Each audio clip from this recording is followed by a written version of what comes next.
So it gives me a great deal of pleasure at the moment to introduce Reverend Karen LeBlanc, who many of us know as Gwen, knew her as Karen Anderson, Gwen Anderson, in case you're confused. She's had the happy occasion of marrying and changing her name.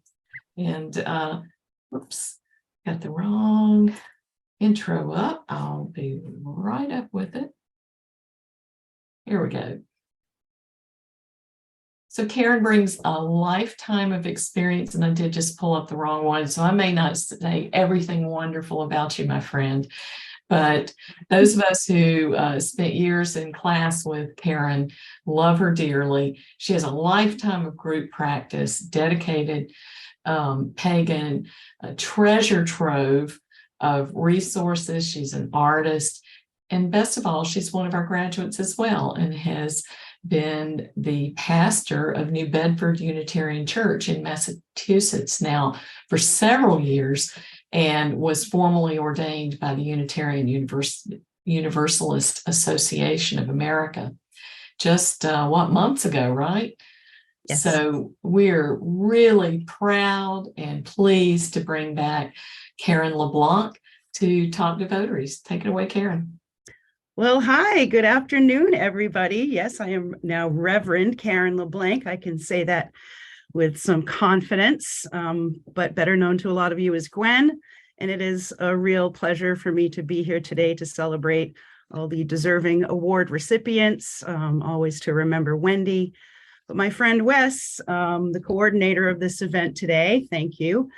He also asked me to tell you about how I came to Cherry Hill, what I thought about the education that I got here, and how I've been able to make a career with my MDiv as a clergy person with a pagan theology.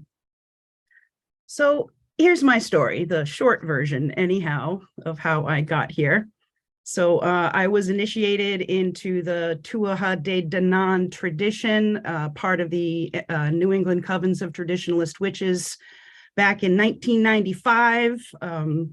Became a priestess in 2000, started my own grove, Ash Grove, out of New Bedford, Mass. in 2005. And by that time, my specialty was writing and performing original creative rituals for public use, including all the rites of passage like baby blessings and weddings and hand fastings and funerals. And I was eventually asked to perform a legal wedding with a pagan hand fasting delicately thrown in. For some friends and their very large family.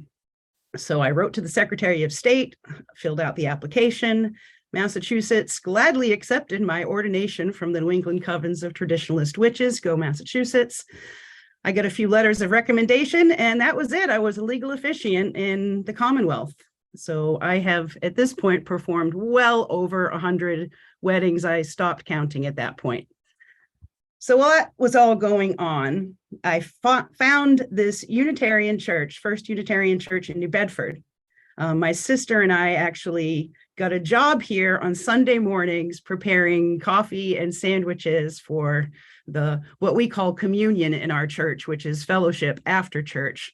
And I started to get to know the most amazing, really smart people that I could hold these in-depth conversations with like I had never been able to before with anyone, really. So I took a Sunday off. I went to the service and I got hooked, and I quit the job so I could become a member.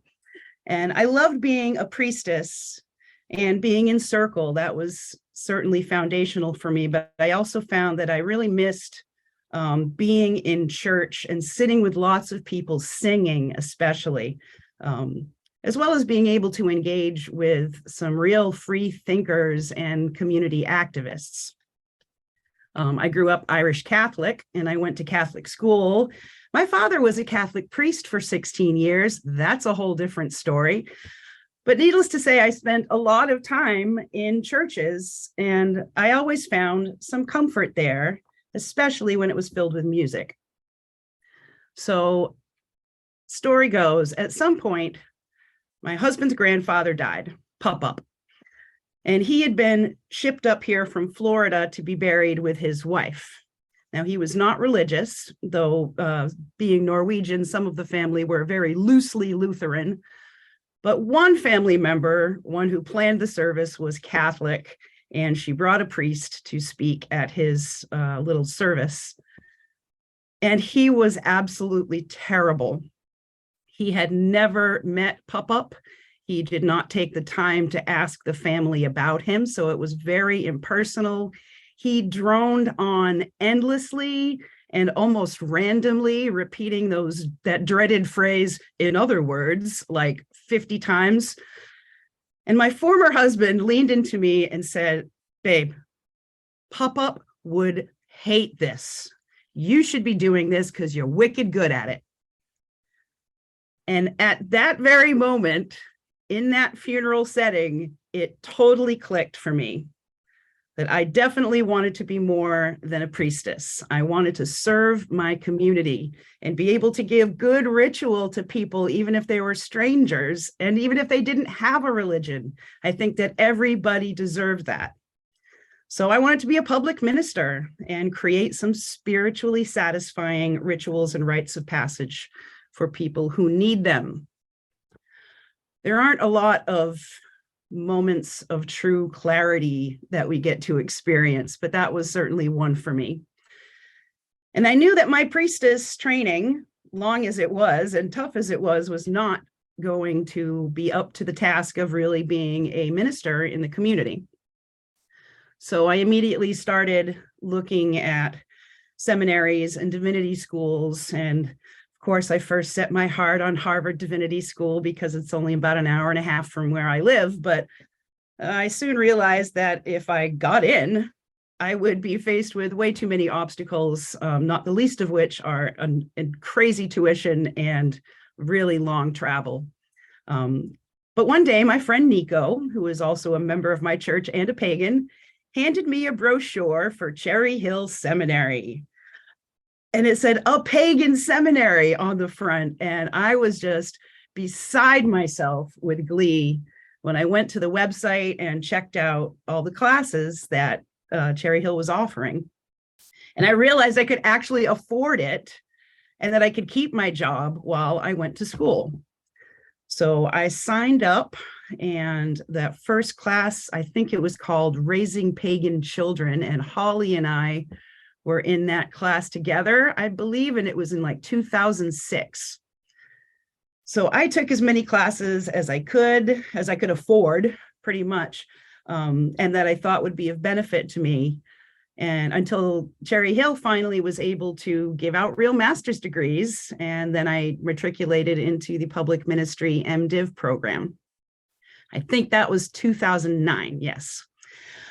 And it took me a long time, one class at a time, whatever I could afford. Some semesters I had to skip because life was insane or I was wicked poor.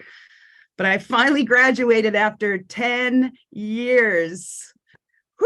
In the ceremony in 2019, right here in my church with my congregation there and Cherry Hill representatives up on the wall on Zoom, and it was just fantastic.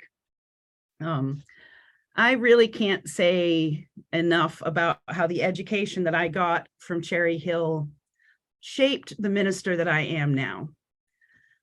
Before I started classes, I thought that going to school online was not going to be really challenging intellectually, and I wasn't sure that I'd be able to really connect with other students without being in a physical classroom. I was completely wrong on both counts. The curricula were demanding and interesting, and the professors were so professional and personable and creative, and as we would say around here, they were wicked smart. I got to engage with some of the best minds in current pagan theological studies and some of the most widely known pagans in the world. And the experience and guidance that I got from Cherry Hill's instructors was just absolutely priceless.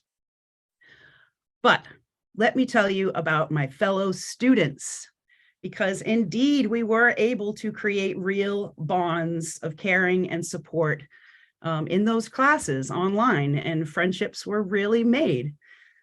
For one thing, I never met a more diverse and widespread student body under one virtual roof. I took classes with people from east to west, north to south, all over this country. And I remember, I had people attending classes from Canada, England, Argentina, Belgium, China, and someone who was learning women's magic from a tribe in the Brazil rainforest, having to do a sat phone to come to classes. And talk about being challenged and having to up your game. I learned so much from my fellow students. Oh my gosh, it was amazing. And I got to know so many different kinds of pagans and people with really unique and varied theological and spiritual perspective. And it just filled me.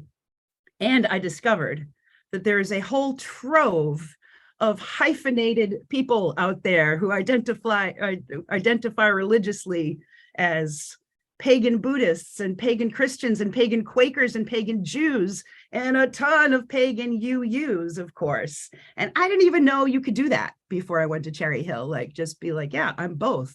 Wow. Some of the classes were super life-changing for me. I see Bob Patrick here. His soul work class was amazing. Some of the content really made me face my interior self and think and put into words what my real feelings were about theology and ethics, where I was going on my spiritual journey, where I wanted to get on my spiritual journey. I got to dig really deep, and I put so many tools into my belt to prepare me for what was to come, thankfully. During my time at Cherry Hill, I attended 6 births as a labor assistant.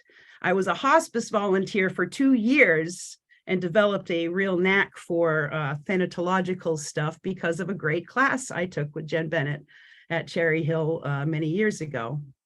I learned how to do solid, objective, scholarly research, and I wrote papers on such a regular basis for so long that writing 2 thoughtful, well-researched sermons a month is a total cakewalk now, and I don't have to write a bibliography. So in 2015, after being a member of my church for almost 20 years, after serving on endless committees, being a religious education teacher, having preached already 35 times from the historic pulpit upstairs in our sanctuary, our minister at the time abruptly resigned. And that was at the end of July. And if anyone knows about Unitarian churches, we mostly take the summers off and have lay-led services, maybe. So our church starts in September, and my congregation had just over a month to come up with a plan on how we were going to do church that year. So the board of trustees met, and the president called me the next day and asked if I would like to fill in as a part-time contract minister. I was more than willing. And at this point, it was definitely my dream job, the one I thought I wouldn't ever be able to get and jump through all the hoops to be able to achieve. And, and frankly, the one that scared the crap out of me, just realizing the weight of that position and the responsibility of it. But I also knew that I wanted to give this a go, and I think I was ready. I thought I was ready. I was ready. And it just so happened that I was also at a point in my studies where I needed to do some kind of internship. And I supposed that being thrown into the deep end of the pool of being a pastor to a congregation might qualify for that. But I didn't have a head minister to intern under. But as my witchy luck would have it, on my board of trustees was Dr. Crystal Lubinsky, who taught ecclesiastical studies at UMass Dartmouth. And she agreed to meet with me, come to all my services, give me notes, and write a recommendation at the end of the year. And thanks to Holly and Wendy and the Cherry Hill board for helping me make that internship happen on this end, because it was kind of an unusual request for an internship at the time. I had a really loose curriculum that I had written for my religious education class, and it was 8 to 11-year-old boys mostly. So we were going to do Joseph Campbell's The Hero's Journey throughout the year. So I adapted the monthly themes for services. And that was it. We were off. And, within a month, I was in the pulpit doing my thing. Finally got the office with floor to ceiling bookshelves in a private bathroom. Woo! But then in my first month and like a month and a week in this position, in this beautiful office, I had 2 deaths in the same family. An elderly mom who died of natural causes, and then her 36-year-old son who died a few weeks later of a drug overdose. Now the job is real. And I sat with that father and daughter in the hospital for as long as they needed me. And I prayed with them and I cried with them. And I performed both of the funerals and the interments of their bodies. And I knew I was right where I was needed and doing exactly what I was called to do. The first year passed like a flash. And at the end, they renewed my contract. And then they kept renewing my contract. They liked the energy that I brought to this congregation.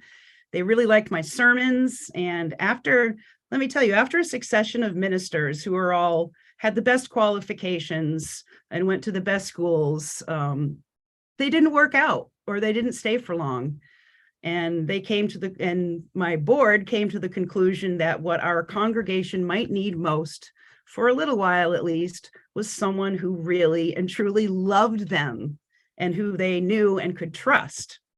So after I got my MDiv officially, the congregation voted to ordain me and call me as their settled minister.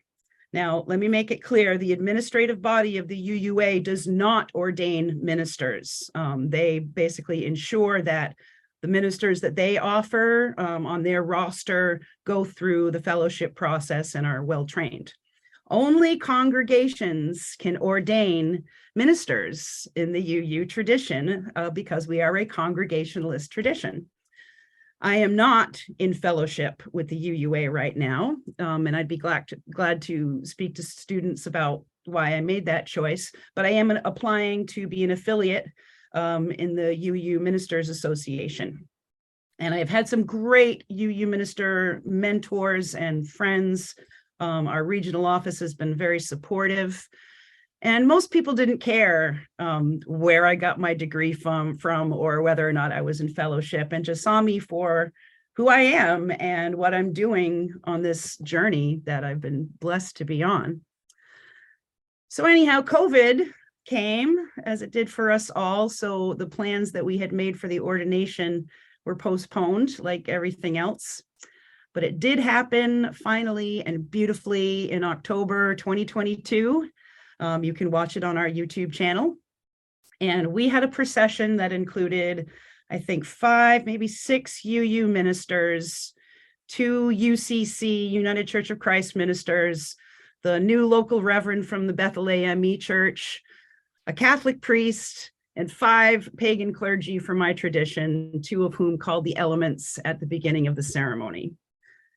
We processed down the aisle to the Star Trek theme instead of a traditional hymn. I sang the Rainbow Connection from the Muppet Show, and the postlude recessional was Bohemian Rhapsody from Queen, played with gusto on our amazing Flentrop organ, with just about everyone singing along to it in the sanctuary. It was the coolest ordination ever. Let me be clear.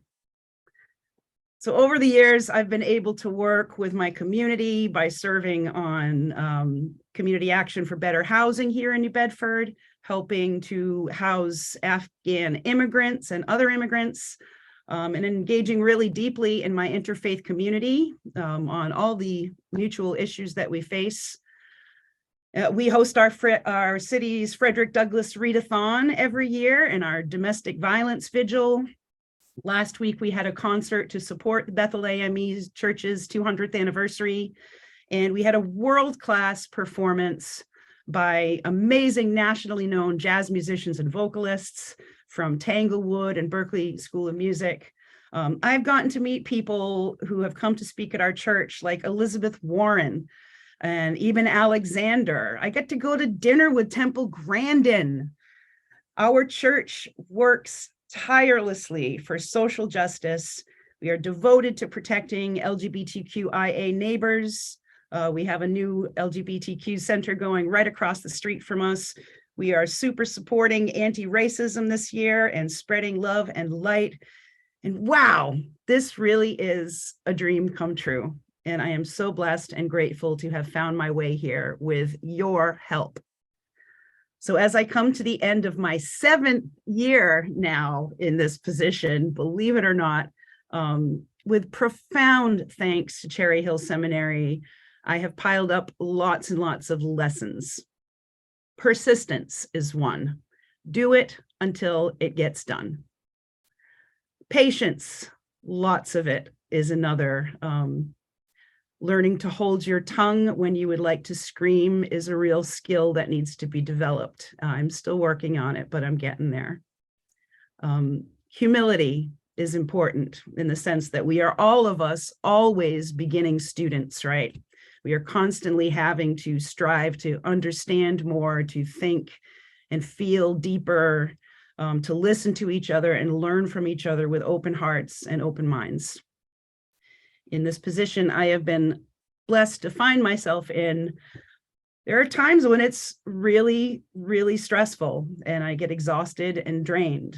I get anxious and I worry about a lot of people all the time. People tell me secrets and I keep them. I engage with the suffering and trauma of other human beings and try to alleviate it. And when I start to get to the end of my rope, now I remind myself that I chose this path and it chose me. And there is absolutely nothing else I would rather be doing, nothing else. I ask my gods and goddesses for help. I ask my ancestors for guidance and my friends and colleagues for support. Because this is no journey to take without allies. And I know I can rely on this community right here at Cherry Hill for that love and support. And that really means the world to me. So thank you for inviting me to tell my story here today and to celebrate with all of you this grand day when we talk about the many wonders of the people that are at Cherry Hill right now. I am so glad and grateful to continue to be a part of this community.